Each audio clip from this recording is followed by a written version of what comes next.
linealidad de los materiales granulares y de los suelos de una manera muy resumida. Esto es uno de los temas más importantes que tenemos los ingenieros de pavimentos en este momento que tomar en cuenta en nuestros diseños.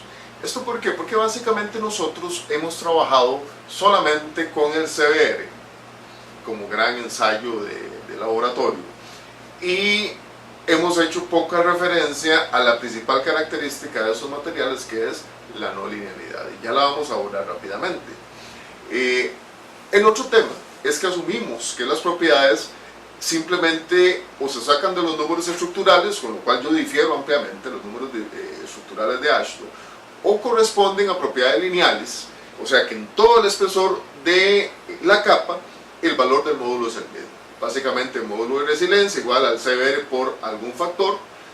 Hay ecuaciones más sencillas, otras ecuaciones más elaboradas, pero esto realmente no contribuye a entender la verdadera naturaleza de los materiales. Entonces voy a iniciar hablando del tema de la no linealidad de los materiales, ¿verdad? De los materiales granulares y de los suelos, que es un tema fundamental en este momento en la ingeniería de pavimento. Entonces arranquemos poniendo no linealidad,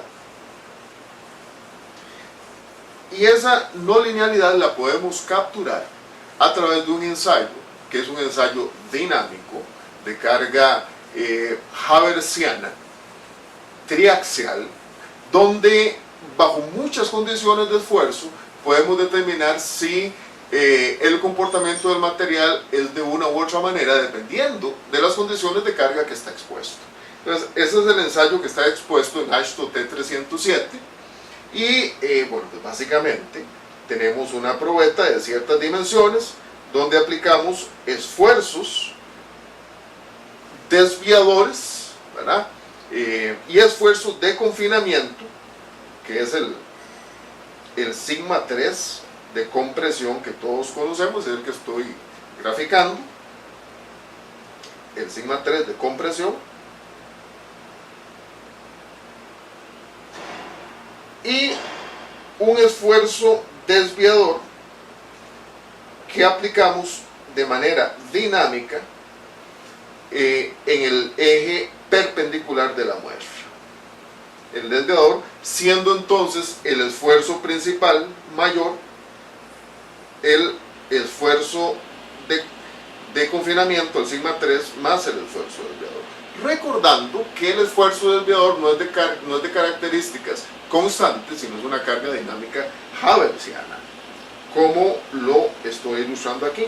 Básicamente el desviador contra el tiempo cambia, es un pulso haversiano, o sea, carga sinusoidal positiva, y monitoreamos simultáneamente cuánto es la deformación del material, que la estimulamos dentro del rango de resiliencia, ¿verdad?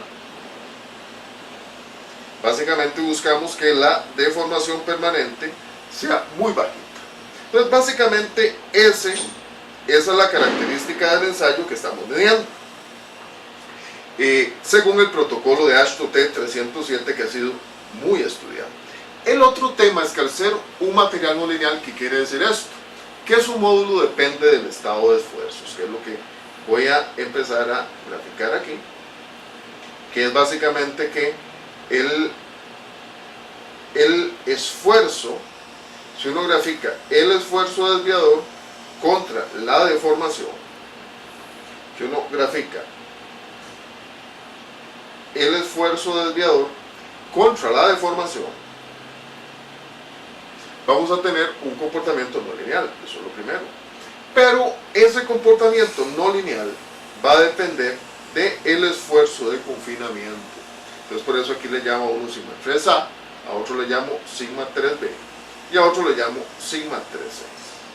Eso nos lleva al modelo general de módulo dinámico, ¿verdad? Que es el modelo que voy a presentar a continuación, que es el modelo universal de módulo no lineal de materiales granulares y suelos, que es una forma de calcular la rigidez del material mediante sus dos componentes, tanto un componente de stress softening o ablandamiento de esfuerzos, o de stress hardening o endurecimiento por el estado de esfuerzos. Es este modelo donde podemos ver básicamente un esfuerzo bruto, que es el valor que está ahí, que tiene que ver con el confinamiento, y el esfuerzo relacionado con el cortante, que es el esfuerzo octaédrico, que es el otro invariante de esfuerzos. Este modelo, que es el que propone la nueva guía de diseño de Estados Unidos y que hemos asumido en Costa Rica, tiene los dos elementos, tanto los elementos de compresión, que es donde se da el stress hardening, o sea, el aumento del esfuerzo, porque el material recibe esfuerzos que lo comprimen, y los esfuerzos de corte, que hacen más bien lo contrario, el stress softening o el ablandamiento de esfuerzos, o sea, el módulo va a disminuir por efecto de las acciones de cortante. Entonces aquí tenemos los dos componentes. El primero, ¿verdad?, según el AASHTO T307, que el esfuerzo tera o el esfuerzo invariante bruto es el que domina en los materiales granulares. O sea que son los materiales que funcionan a compresión, por fricción o friccionantes. Entonces, entre mayor es el estado de esfuerzos, mayor es el módulo. Claro, aquí hay que recordar que los esfuerzos se disipan en la capa del pavimento conforme uno va bajando en las capas del pavimento. Eso es muy importante porque a veces tiende a confundir. Entonces, al final está este gráfico que se ve en la presentación, donde el módulo de resiliencia va a ser igual a K por tera a la K2. Luego tenemos los materiales más finos, los suelos finos, que son materiales de stress softening. ¿Qué quiere decir esto? Que entre mayor es el estado de esfuerzos, menor es el módulo del material. Y estos son los materiales que llamamos materiales cohesivos. O sea, más bien su módulo va a aumentar entre menor es el estado de esfuerzos.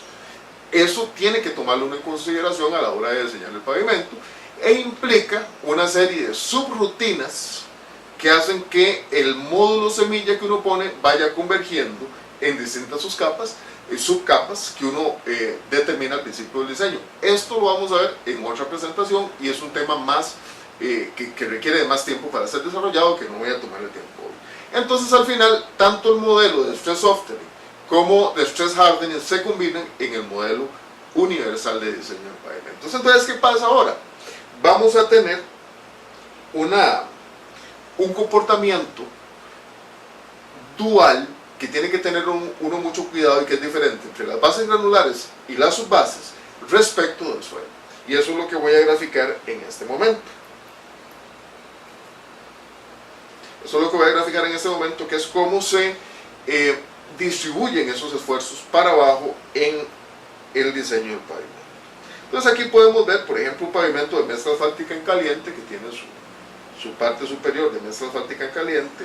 Vamos a dibujar una base granular y una subbase que tienen el mismo comportamiento, y el suelo, digamos, que tiene un comportamiento diferente. Entonces aquí podemos ver si en el eje de la profundidad le llamo Z y en el eje de las X llamo módulo de resiliencia.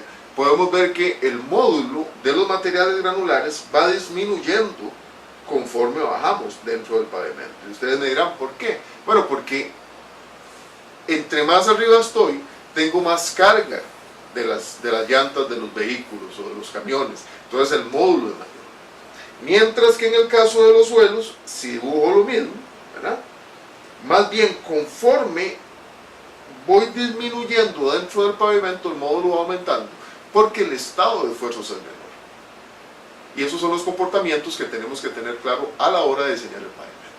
Básicamente esto es lo que quería comentar, porque no es correcto asumir que el módulo de los materiales granulares y suelos es constante. Después vamos a ver el tema de la saturación, cómo se maneja todo el concepto de suelos no saturados, con algunos de los experimentos que ha realizado nuestra colega colombiana, que está en la Universidad de Arizona, en la Universidad de Arizona en Phoenix, la doctora Claudia Zapata. Mi nombre es Guillermo Loría Salazar, estoy muy contento de haberles presentado hoy. Recuerden que me pueden seguir en mi Twitter, @lgloria27 seguido, o en mi Facebook profesional, Luis Guillermo Loría Salazar. Saludos desde la NAME de la Universidad de Costa Rica. Muchos saludos.